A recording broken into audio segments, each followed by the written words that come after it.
Olá, gente, tudo bom? Hoje nós estaremos dando início a mais uma aula de português. Nós já falamos sobre alguns tipos de texto e hoje iremos dar continuidade falando sobre mais um deles. Nós estaremos falando sobre o tipo de texto chamado normativo. Vocês saberiam me dizer o que é isso? Estranho esse nome, né? Mas vamos ver. Lá no nosso livro de português, nós temos um texto. E o nome desse texto é Declaração Universal dos Direitos Humanos. O que significa isso? Vamos ver? Bom, o que significa declaração, primeiramente? Declaração quer dizer afirmar algo. Normatizar são normas, são regras. E instrui sobre direitos e deveres. Então, o que seria a Declaração Universal dos Direitos Humanos? A Declaração Universal, ela fala sobre os direitos básicos do ser humano e ela foi adotada pelas Nações Unidas em 10 de dezembro de 1948. Foi esboçada pelo canadense John Peters e contou com a ajuda também de várias outras pessoas do mundo. A Declaração Universal, ela tem um grande objetivo. Vocês saberiam me dizer qual? É mostrar os direitos e deveres das pessoas. Todos nós temos os nossos direitos, mas também nós temos nossos deveres. Assim como a gente tem direitos e deveres em nossa casa, em nossa escola, nós também temos direitos e deveres em nossa cidade e em nosso país. E nós chamamos isso de texto normativo, que apresenta um conjunto de regras e destina a reger o funcionamento de um grupo ou de uma determinada atividade.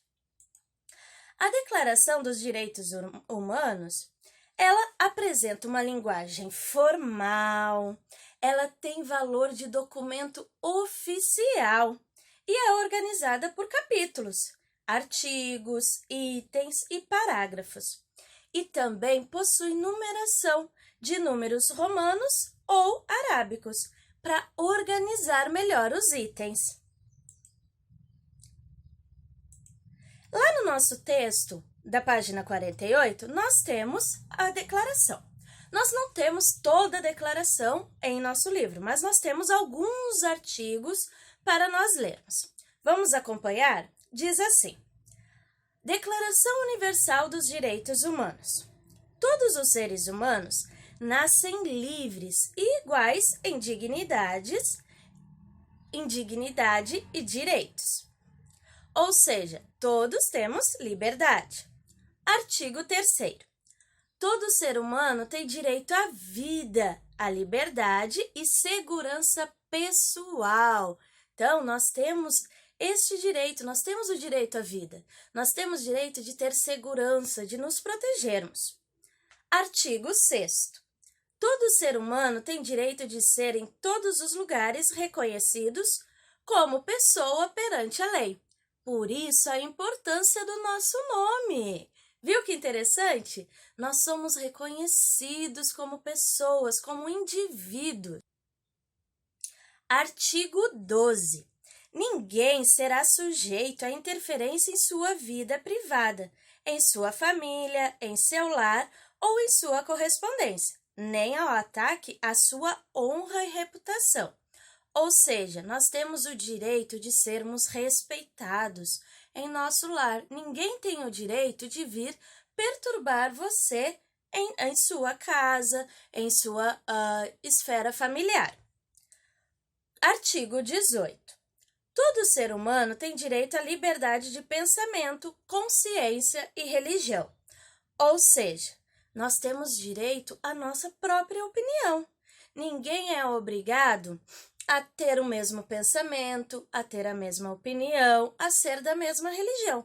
Nós temos esta liberdade. Artigo 19. Todo ser humano tem direito à liberdade de opinião e expressão. Como a gente falou anteriormente, ninguém tem o direito de querer mudar a nossa opinião. Cada um tem a sua opinião e nós devemos respeitar. Artigo 21, inciso 1º.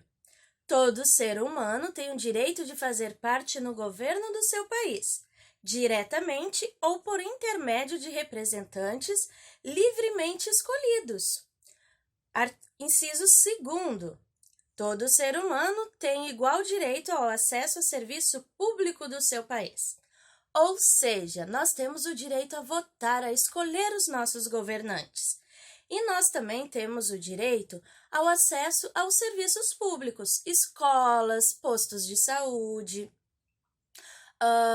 hospitais, tudo isso são serviços públicos que nós temos direito. Artigo 29. Os direitos do ser humano devem ser respeitados. Então, tem uma frase que muito sábia que diz assim: se você quer respeito, você tem que respeitar. E isso está falando lá na nossa Declaração dos Direitos Humanos. Na página 49 ainda, nós temos o Trocando Ideias. Sobre o que esse texto está falando, o que ele quer falar para a gente. Qual é a importância da declaração para a vida das pessoas?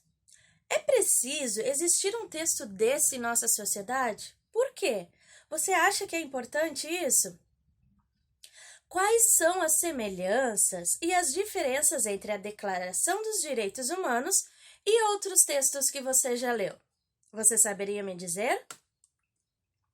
Já na página 50, nós temos a interpretação deste texto.